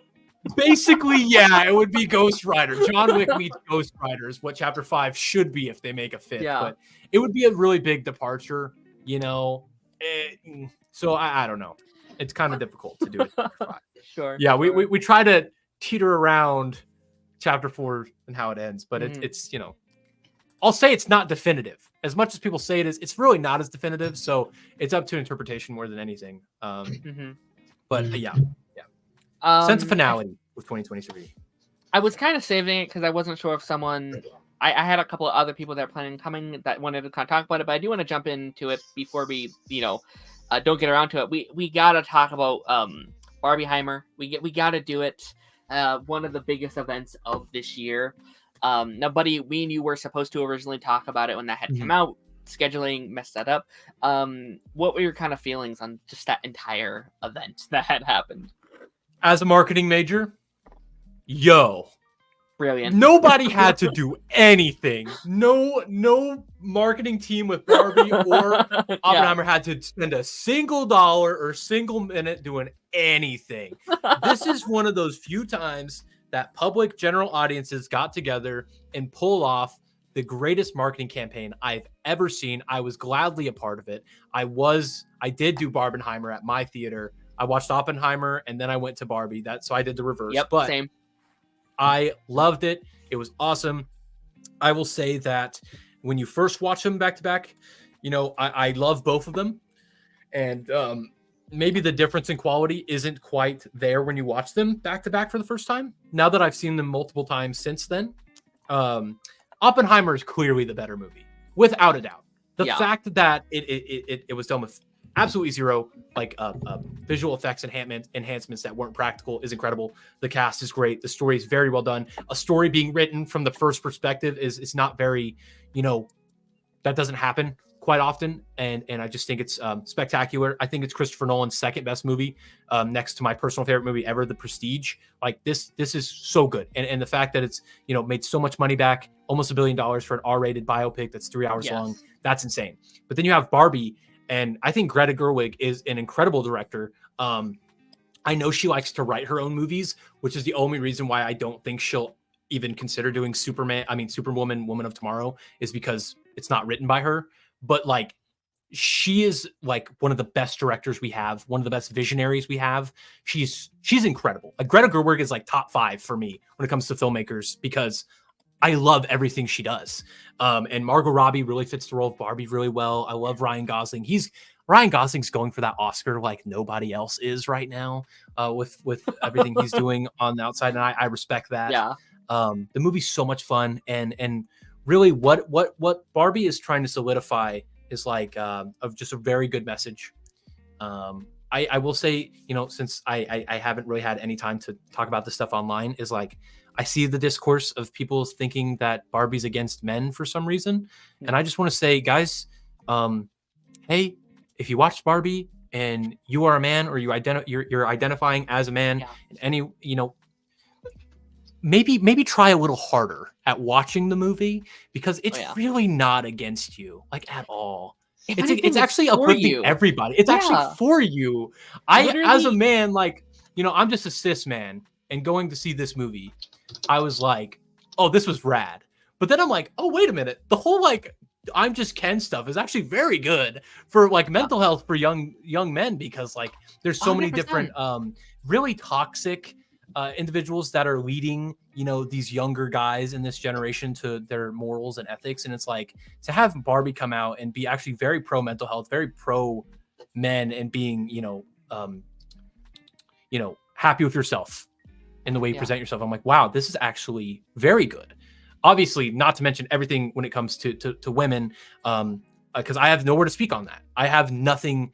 There's nothing I can say that's going to mean anything for women, because, simply put, I'm not one. I don't experience the same things as a white straight man. I've got hella privilege, and I have no room to talk. At least just speaking on me. I don't want to speak for anybody else, but just speaking for me, I have nothing to contribute to that conversation. Because, you know, I just don't have a right to, I don't think. But at least seeing my girlfriend's opinion, and a couple other people that I know in my life, they all seem to very enjoy with it or resonate with it. And especially if you're a mother, I think you'll resonate with the movie. And it's like, just looking at both, they're so separate. You almost can't compare them. But just as a grouping for 5 hours, like, you're going on a roller coaster, man. Like, you're going on a whirlwind of emotions. Sorry, I'm talking forever. These movies are insane. No, that's fine. I'm going, Very good. you know, you love talking. It's okay. Yeah, I love these movies. They're very good. No, I 100%, like, I don't just want to say what I said yesterday on Chainsaw's thing, but, like, no, you say it. You say this is your show. I'm gonna do it again. Do it again. Do it live. Run it back. We're doing it live. No, I mean, like, that movie just came out, in my opinion, like, they came out at the perfect moment while the strikes were going on, and these were such anthems of pay your writers, pay your actors, because AI couldn't even do a fraction of what these two movies did. It was this idea of just, like, pure cinema, right? Like, that could not be, like, replicated by, like, a computer or, you know, chat beat, you know, like whatever it is. Like, it was so great. It was such a great, like, event. Like, I loved getting to see all the, like, dads in their pink shirts and tutus bringing their daughters to see this movie. Love seeing the, like, people dressed in their pinks and their blacks, right? Like, it was such a fun event in just, like, the film sphere that's, I don't think we're going to get for a long time. I think it's very funny that they're trying to do their, like, Mattel cinematic universe with your Unos and your little, like, your American Girl doll films and all that kind of stuff. Like, it's not going to work again, y'all. I also thought it was really funny when they did the Saw Patrol thing, when it was like Saw 10 and Paw Patrol 2 or whatever. It's like, didn't work so well for them, I guess. But I don't know. It was just such a fun time. Kai Rex here. Kai, do you have did you see either Barbie or Oppenheimer, or was that something that you didn't check out? Yes, I actually saw both with my brothers. We did the double feature. Hell yeah. Yeah, no, it's so much fun just doing them at once. It really is just a blast. Like, spending 5 hours in, like, a theater, your legs are sore because you've been sitting for so long, but it is just a fun event for sure. Kai, we're a good hour and a half almost in. Did you have any films or TV that you want to bring up and, like, shout out? Yes. My favorite film of the year is The Hunger Games, and my favorite show of the year is The Last of Us. Very fun. Yeah, let's talk about Hunger Games, because that's kind of been like a mini obsession of mine over these last couple weeks. Hunger Games was, again, of course, a prequel to the films that we've seen before, based on the book of its same name. Now, are you a big Hunger Games fan, like, in general? Like, have you read the books? Are you a fan of, like, the past movies as well? Yes, I'm a huge fan of the past movies. Yeah, okay, so I watched the films in COVID. Like, I had, I watched them, just, like, the main, 4 films, and I definitely enjoyed them a lot, but There's something about this one, and I don't know if it's just because now I'm older, I can look at these themes and ideas in this world differently now. But there was something about it. Ooh, it's a cat. Hi. But something about it was like, I need more of this world. It is so fascinating. So these past month or so, I've been going through the books for the first time, and that has just been such a fun journey. So I'm really excited to being able to watch the rest of these films again and read the rest of the books. And yeah, it's been a really fun time for sure. Yeah. Did anyone else see it? Have any thoughts on the film or anything? I have not seen it yet. I actually haven't seen that movie. Have you guys seen any of them, or is it just this one you haven't seen? I haven't. I did see the other movies, but I haven't seen this one. The other one? Yeah. I will say that it's how it's paced is interesting. Yeah, I agree. And it's really unique, and that's one of the reasons why I love it so much. Okay, word. That I mean, that was the thing where, like, that was my one kind of like criticism. I think a lot of people have said where it's like it feels like a full 2-hour movie, and then there's like an extra 40 minutes or like 30-40 minutes at the end. That is kind of hard. Like, it is very weirdly paced. It feels like, okay, you have a movie and then there's all this extra, and it's a very, very long book. It's like a 10-hour book. Fitting 10 hours of content into like 2 hours is hard. It is hard no matter what you're adapting. I know there's been a lot of people who said, hey, maybe it should have been 2 movies instead of 1, like what the like third book did. But again, I haven't got to this book yet, so I can't say what they should have left out, what they didn't, if it was, a good adaptation of what it did. But I really enjoyed getting to see this time era of the like capital. I think this was such an interesting, not to jump into spoilers for people that may eventually want to watch it, but the way that you get to see how the games evolved over 70 years is really, really fascinating. And to see what Snow's influence on the capital and what the Hunger Games could have looked like if things were done differently, I think is really, really cool. Excuse me. Yeah, of course. Does anyone else have anything on their list that they would like to shout out and talk about? Just well, I'm looking. I'm trying to find Mutant Mayhem. Yes, Mutant Hell Mayhem. yeah, Mutants. That was a great one. Hell yeah. Very shocked. No, well, not shocked, but very pleased. I think we talked about the whole Shredder thing too when I was on the pipeline. You did. Mm-hmm. And we have the show coming out in a couple months as well. So I'm curious how we grow that out, like grow the world of this Turtles out. I'm curious. Is the animation going to be different? I'm thinking. Yeah, I don't. Yeah. I mean, I would imagine obviously they're not going to put as much of a budget into like a TV show, but I hope it's not. Like, I hope it's still good. Like, I don't know if the voice actors are coming back. I don't know. Mm-hmm. Is it just going to be like a high school comedy where they're just going to math class, or is it going to be them fighting Krang or something? Like, I don't know. I'm going to be very curious. No idea. We'll find out. I'm definitely like not sure the point of the show, like exactly like what kind of perspective we're going in, like is it going to be Krang, is it going to be the school, is it going to be, because Shredder's for the movie, so it's like, okay, how does this work with all the other villains? They're not villains, at least at this moment, but a lot of them are living down in the sewer. Like, how does that work? Because are we not going to have Rocksteady and Bebop be villains later? Mondo Gecko, like I don't think that character works without Paul Rudd, because so it's like it's very interesting to see maybe what perspective that show goes down, but I think it'll be good. The movie was just fantastic. Truly one of the best movies of the year. Yeah, no, I 100% agree, and I do really like the idea of getting to take this journey with this Turtles. Obviously, you have the films, but these guys, this cast are children. Like, I really like the idea of getting to physically watch their journey, and I like my whole thing was like this isn't the teenage Turtles. This is like the preteen Turtles, right? So getting to see them become teenagers, eventually become adults.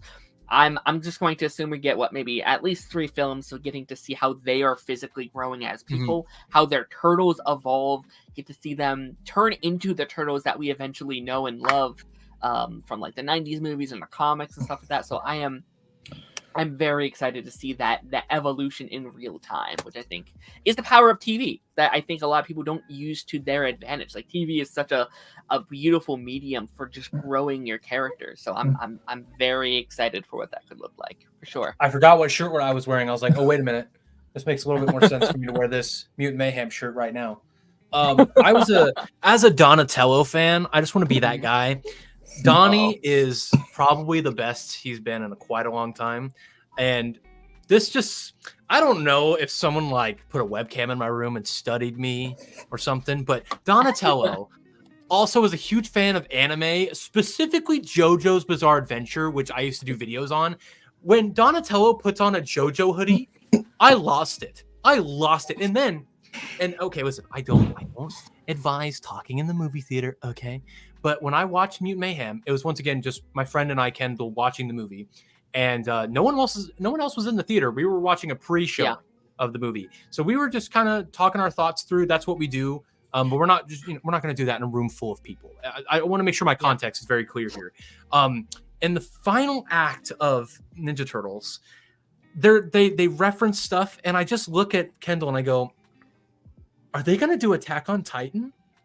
And that's when Donatello goes, "Guys, we need to do Attack on Titan to end this movie." And I lost it because it was by name. And I'm like, this is the greatest thing I've ever seen. You know, Puss in Boots 2 and Ninja Turtles referencing Attack on Titan makes me so happy. And not to even mention, that show also ended this year. And it was fantastic. I thought they really nailed the ending on Attack on Titan. So I thought that would be funny to mention because I'm like, oh man, Ninja Turtles referenced them. And I thought that was pretty sick. I will say, oh, sorry. Are you go ahead. going to say something? No, okay. Go ahead. I will say that as a Raphael fan, I loved his interpretation in this movie. I thought it was spot on. Yeah. Did you like Chubby Rap whenever they were kids? Yes, oh yeah, yes. that was awesome. They were so cute. So I cute. want plushies of all of the little turtles. Give me like a Funko pack where it's just the 3 baby turtle. Oh, I need it so much. They're so cute. Yeah, They really went with the cute factor. And when Donnie puts on his glasses and goes, "Wow!" Like it's just like that. It was so good. Yeah, so good. Oh, they're so cute. Yeah. I think at least something honorable this year is like the rom-coms and comedies in general. Like we had No Hard Feelings, R-rated comedy. We have Anyone But You, which is an R-rated comedy. There was Bottoms, and then I feel like we're getting Bottoms, man. I think we're getting way more LGBTQIA plus related rom-coms and movies, and I'm like, that's the shit I'm talking about. Because like even if I'm not a part of the LGBTQIA plus, that doesn't mean I don't want to see stories about them. Like some people just get this whole interpretation that you just can't enjoy diversity or inclusivity, which is just not true. And it destroying Hollywood, it once again isn't true. It can be done. What did you do?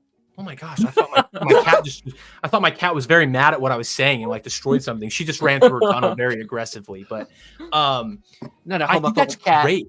Yeah, I would hope not. I would hope she's an ally. But but I think it's great. We're finally seeing some once again. I guess I don't really have a great say since I'm not. But I think we're seeing more and more really good representation and interpretations of these kinds of stories, because they're no longer just cannon fodder in those really raunchy R-rated comedies that punch down. It's a lot more punching up now, which I'm finding to be good. I don't have any on me because I don't know if Bottoms came out on physical yet, because that was one I was going to pick up. No Hard Feelings I never saw a 4K for, and there was another movie. Oh man, I can't remember. He's the guy on the street. He talks to people on the street and yells at them. Billy on the Street, yeah, Billy on the Street. I believe they came out with an LGBTQ rom-com, and that was on my list, but I never made it to that one. But I'm just I want to at least take a note to be like, you know what, the Hollywood may not be in a great position, but at least we're finally getting stories for people that they deserve. Everyone should have a story they can relate to or enjoy in a certain way. And it's for these studios to at least not be so blatantly homophobic or anti-LGBTQI plus is great. You know, we're not taking black actors and taking them off the posters anymore, which really bothered me about The Force Awakens. And, you know, we're not just putting in one kiss and then cutting it out for Chinese audiences, like full-blown movies with really good backing behind it. Like, that's a good stride forward. I think that's at least worth mentioning because it's just, that is important. I think without a doubt, that's what these stories are meant to do. You're supposed to escape from reality, I understand, but you also need to tell. Sorry, I could just ramble all day. You got to cut. No, I think this past couple of year and a half or so has definitely been such an increase, and also just like there's very clearly a difference between queer artists making queer stories and studios making queer stories, where it's 100%. Like, oh, I'm gay. I don't know what to do about this. I guess I kiss guys or whatever. There's so clearly that, let's say, like, Netflix was really, really bad about it for a while, where it was so blatant that they were like, oh, we need to put this thing in, so let's put it in. And I think, again, as this year, I mean, you know, like a transition, Heartstopper, season 2 came out this year. So unbelievably good. I thought that like that was my number 3 of the year. I thought it was really good. If you like rom-commy, like wholesomeness, that was amazing. And like they take advantage of its comic book roots, because like the show is formatted like a comic book, and like throughout the show you'll just see like scribble lines like from, or like it's like transitions. You'll have like this like animated flowers will pop on sides of the screen like in the graphic novel, and they take advantage of that medium. It's really, really good. And I definitely think you have a really good take about like things are changing and hopefully getting better. Hopefully. Like Love Victor. Oh yeah. I didn't get to that. I watched Love Simon. I didn't get to Love Simon, Victor. Was it good? From what I've seen of it, I enjoyed it. Yeah. Okay, cool. It's on my list. It's just haven't made it there. It's my least favorite from like the Love, like the Victor verse, if you will, like from all the books and all the movies. I like it. Like season 1 is kind of like, I think it stumbles a little bit, but it's okay. Season 2 is really good. And then season 3, it's very clear they were told, hey, you're ending now, so end your show. Sure. And it is so apparent to me. It's like, oh, dang it. Like everything was rushed. No characters had arcs. Like it was really tough. But man. I think Hulu does that a lot with their stuff as well. It feels like sometimes they just push things out, and that kind of makes me sad. But yeah, I'm trying to look down here if there's any kind of final things I want to shout out. I mean, I almost feel like I have a hard time even talking about it, because again, I haven't seen like the anime, but One Piece did come out this year. That was a massive thing that people were very excited for. And that was very fun getting to experience a show that I've wanted to get into for a while, but physically couldn't because there's 1,000 episodes of a show. Like, I'm not going to do that, but like, it was fun getting to see not only fans experiencing this thing for the first time, but also the fans of the like manga and the anime just genuinely happy, like they got this right, like they did a good job. So I thought that was really cool as well. You know, I'm not a huge fan of One Piece, just purely by the fact that I don't have any knowledge on it. Sure. I know maybe a couple of the characters. I know some of my friends are into it. My girlfriend is a fan of it as well, but it's just like, that's just one I haven't gotten into yet. I heard that they're remaking the anime as well, which is weird to me because they're not done. Right? No, they're still going. They're still going. Very interesting. I thought that was an interesting choice. Not necessarily a bad one. I don't know how that's going to work. That'll get new fans, but 100%. I thought that was interesting. That makes me excited just for the fact that I could probably watch it at some point. Like, right. That's what I'm thinking. I'm like, okay, well, this remake kind of gives me a jumping off point, so that's nice. 100%. Yeah. I think I want to at least mention Chainsaw Man, because I believe that also came out this year. This is a very long year. I really like that anime. You know, I will say, if you're not into a lot of mature themes in your shows, this might be one to skip because it's very, very adult heavy. There's a lot of things that are going on. The tone's a little all over the place. But if you're in for some really good Mappa stuff, if you're a big fan of anime, they really outdid themselves with the action. And I thought the story's good. I'm a Chainsaw Man fan, I'd say, but I think it's at least worth mentioning. It's good. It's very good. You know, I get it because that was the joke. Because I stopped watching after episode 2 because my the videos were doing horrible on my channel. I got Yeah, that makes sense. Not a lot of people. Well, I'm sorry that it wasn't reflecting on your channel, but like it makes sense. I don't think the viewership was entirely there. At least the online presence for Chainsaw Man, it almost didn't exist. Yeah. But YouTube should have just given you views just for your name alone. Just that's what I thought was going to happen. It's already in there. I should. Yeah, well, I mean, it's literally like right there. I mean, that's the gold mine right there. You know? I'm checking out now Percy Jackson, and I watched episode 3. Yeah, Percy Jackson did over 3,000 views on my channel for the first 2 episodes. I just combined them and I uploaded episode 3 as we were here live. And that's doing decent. So very well. Oh yeah, I'll take it as a win. But yeah, I mean, it's a fun show. I'm enjoying it. I think it's a nice change of pace for Disney Plus because all they really had mainly was Marvel and Star Wars. So I agree. Something. I've said for a while that Disney Plus is one of the worst streaming services as far as just original content. Like they have not even the stuff that is new for them. It's not good. It's also stuff. We've already seen Marvel stuff. We've already seen Marvel shows. We've already seen Star Wars stuff. Like we had the Clone Wars and everything. We had Rebels before Disney Plus. Yeah. So there's no identity. Like they need their Ted Lasso show, right? That's it's known for their So when Hulu gets fully integrated, I feel like that's going to shift. That's going to help. Yeah, sure. Yeah, but Disney what do they even have? What does Hulu have? I think we're coming out with an alien show. There's an alien show coming. That is true. I think the Bear. They have the Bear. They also have that's a Hulu show first. So it's kind of but what does Disney have? That's the question. Not Hulu integrated. What is Disney going to bring forth besides another Disney animated thing, another Marvel, another Star Wars? And that's all fine and dandy, but if that's all you have, well, that's the thing that's so frustrating is they have the hard work, all the hard work was done for them because they already have the brand recognition for them. They have the Disney, they have the Star Wars, they have the Marvel. That's the hardest part to get for you. Now all you need to do is make some good original content that's not those things, and you're set to go. They don't have their Breaking Bad, their Ted Lasso, their Bridgertons, their Stranger Things type. They don't have that for them. That isn't Marvel and Star Wars. And again, the Marvel stuff, and Star Wars stuff, a lot of it's not good.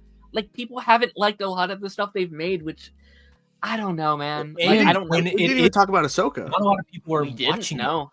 Yeah. Not a lot of people are even watching the good stuff. Loki was really solid, or Andor, which Andor was this year as well, or was not this year? Was that last year? That was last year. Last year. It was end of last year. Yeah. End of last year. Yes. And Ahsoka had some high points, but there was not a lot of people watching it compared to when Mandalorian first started. So the drop off is happening, unfortunately. 100%. Barely anybody watches Bad Batch. I mean, I'm one of the most hardcore Clone Wars fans, and I can't do it. I don't know who that show's for. When they introduced the Bad Batch in Clone Wars final season, I'm like, cool, but they don't need a show. There's one show that is really disappointing in my opinion. That is Kenobi.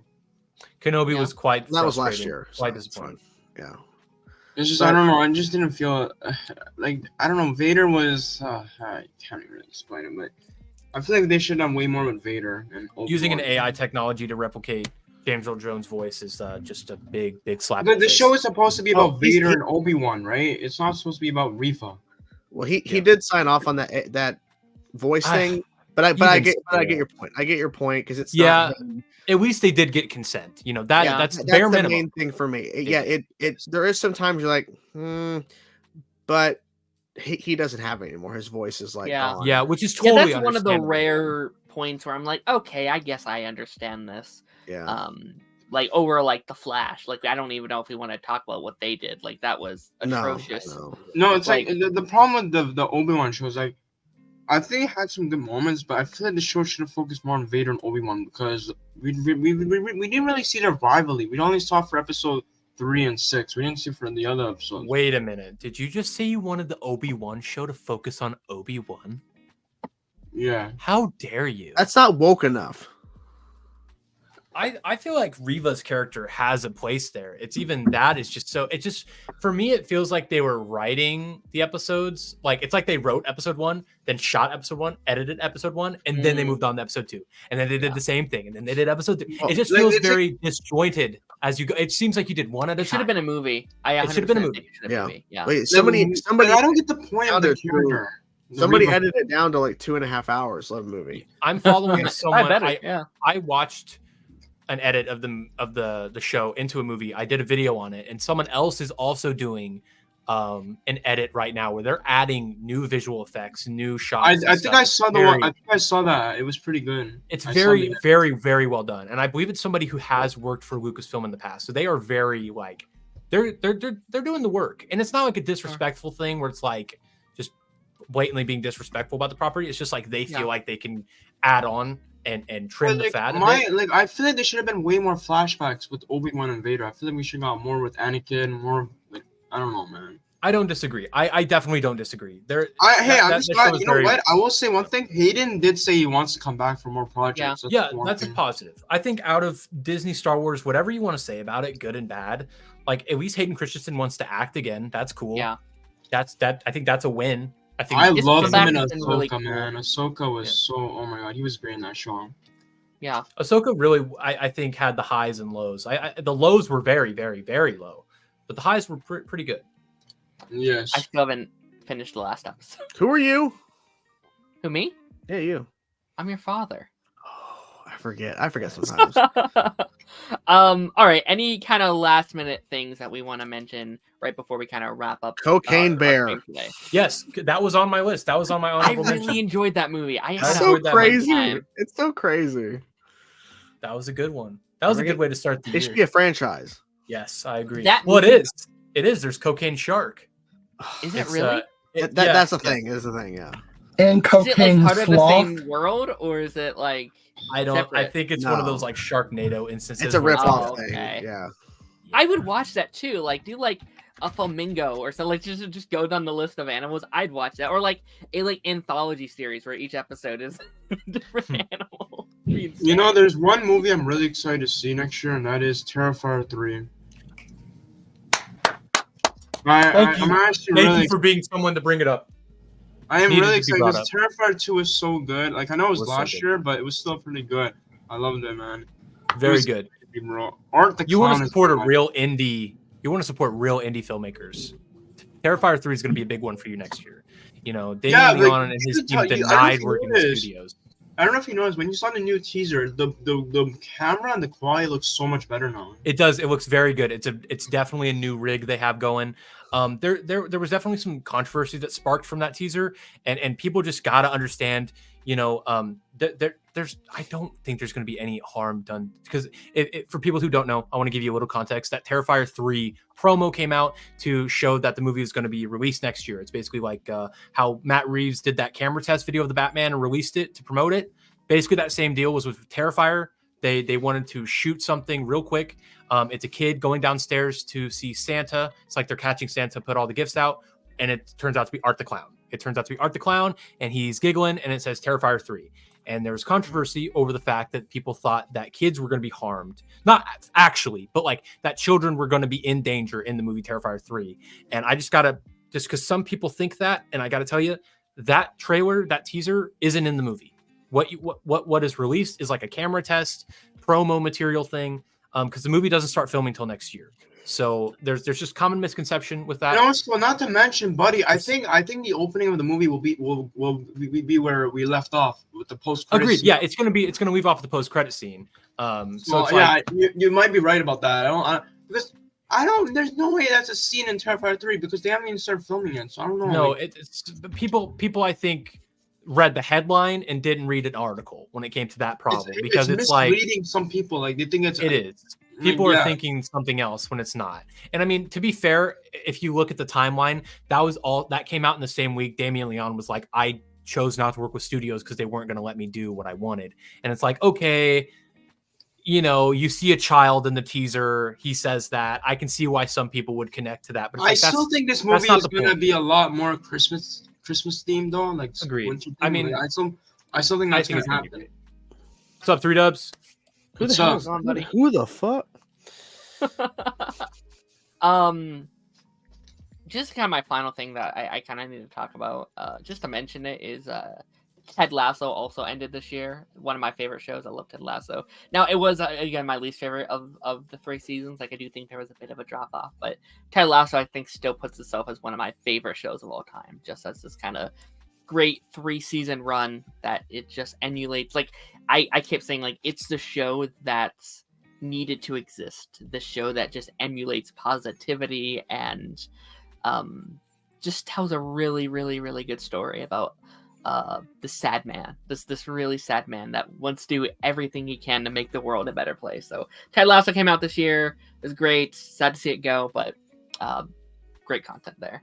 All right, any final things where we are heading? We are here at the end. Anything that you're like, I need to talk about this thing? I think my final thing. I have so many different things that I didn't get to, but this is not a movie, but I got to give credit to Cyberpunk 2077 because I am a big fan of video games. I'm a big fan of open world games where my actions mean something or my play styles can be how I want it to be. And they came out with Phantom Liberty this year, which was an expansion on the game, added well over 30 plus hours to the game, multiple different endings, new endings to the game. They have been updating the game with a 2.0 update, a bunch of different updates that they didn't need to work on. CD Projekt Red took their criticism and the fact that they released a product that was not ready. I don't think there should be a precedent moving forward that we fix a game 3 years later, but they had no obligation to fix this game. No obligation at all. Once it was released, they could have stopped. They have been working nonstop for 3 years to deliver what Cyberpunk should have been day one. And I have to commend them for sticking with it because now I'm obsessed. I have put, I think, well over 50 to 60 hours in this year just playing through Cyberpunk, which I never thought I would do again. And I think that means something. So I wanted to give my thanks to Cyberpunk and the people at CD Projekt Red for not giving up on this, for making the project good. And I mean, it's truly one of the best. And I mean, I mentioned earlier, Keanu Reeves is fantastic in this. Idris Elba is also very good. Like, it's a very good game. You should check it out if you haven't, because it's now very, very much worth the price they're asking you to pay. Hell yeah. Chainsaw, do you have any last minute things? I just wanted to thank this year for me meeting officially and collaborating with Darren and Buddy and all this cool collaboration, because this is a game changer, I think, in terms of us all hanging out and chatting about the shit we talk about. Yeah, hey guys, I want to change my answer. So I also really like talking to you guys. Oh, don't kiss up. Don't care. No, but I'm very happy we've been able to collaborate as well. Yeah, no, I mean, I think what you're doing is really cool. Like, I feel like what we do here is just a not even a fraction of what you do in council. 50 people in like what, 3 months? That's insane, bro. That's amazing. Yeah, 3 different guests. That's pretty impressive. That's very well. impressive. You're one of them, buddy. You're one of the. You were helped to get to 50. But yeah, it was insane. It was insane, but it's because of building a community, people hanging out and chatting, and that's the whole point. You know, I want people to come on and meet people, and cats too, dogs, whatever. Nice. Oh yeah, it's all about bringing people together and hanging out and chilling. And well, yeah, no, and you know, I do just want to thank everyone that, you know, obviously this is a very small channel, but I do just appreciate everyone that has come by this year and all the people I've got to work with. I haven't counted how many I've done yet so far, but each week I've brought at least someone on the channel. I've talked with them every week this year, and it's been such a fun journey to meet y'all. I mean, what, 7 episodes in a year is a lot. So I'm that is an adorable cat. I'm going to steal him from you, buddy. Oh god, no! I'm gonna kidnap the cat. No, the cat. You know what the cat's gonna go do? It's gonna become Zoom. It's gonna go after you. Uh-oh. It's gonna be a speedster. But let's just kind of go through a list, guys, as we're kind of wrapping up the stream. Where can we find you? Where are you located physically right now? Just kidding. On social media. Oh my god. Oh my god. What? Yo. Buddy, where can people find you? You're doing a bit of a press tour, a bit of a rebranding. Very excited to see it. Where can people find you? So you can find me at Buddy's Big Screen on YouTube. Twitter's the same thing. X, it's Buddy's Big Screen. That's mainly the two I use when it comes to like Instagram and Facebook. That's personal stuff. So if you try to follow me on there, I'm probably not going to let you follow me just because that's Tackless Rhyme is not connected to me in that way anymore. We're doing some other stuff there. We're doing a lot more film things. Not as many videos now, but I think the quality should be at least better than what it was. So the main place to find me is definitely on YouTube. If you need to contact me for any particular reason, Twitter is definitely the way to go. I definitely answer those a lot faster. But yeah, I mean, that's where you can find me. Chainsaw, clearly everyone knows who you are, but where can people find you? You can find me on Darren's podcast, The Pipeline. You can find me in Darren's Closet. Yeah, actually, right there. Actually, you can find me taking over the Party Nation starting next year. I'm taking that over. I feel like Lance is it's just done. And of course, I saw the Chainsaw Man was changed. I just now noticed that. I don't know when that changed. I just now know Chainsaw Man's changed. Also Chainsaw Reacts and Council Creators every Wednesday, where Darren is pretty much a regular at this point, showing up all the time. And I've obviously over there. I want Buddy to come back. Obviously, he's only been once. It's time to get those numbers up because I keep track of who appears on Council, and you only have one next year. I need you to get those numbers up because Darren, I think you're at 11 now. I'll see what I can do. Yeah. Once break is over, it's kind of a free for all. I don't know if I can get to 11. No, 11, that's pretty good. That's pretty good. Just show for like 5 minutes and exit. That's fine. Yeah. Dark's Chosen. Well, everyone can find me on Twitter if you guys want to follow me. Chosen Vader owner or Chosen Vader all. And you can also add me on Discord too if you want to talk to me. Chosen Vader all again. But yeah, that's it. Hell yeah! And Kai, where can people find you? You can find me on Blue Sky, Threads, YouTube, and Substack, where I write stories. You can find me by the name Kyrex. Hell yeah, man! Hell yeah! Again, I do want to thank everyone for a great 2023. I got a lot of fun things planned for 2024. A lot of guests I want to bring on. A lot of guests I want to bring back. Some things I'm excited to announce in the next coming weeks. But without further ado, I will see you guys on the flip side. Bye bye.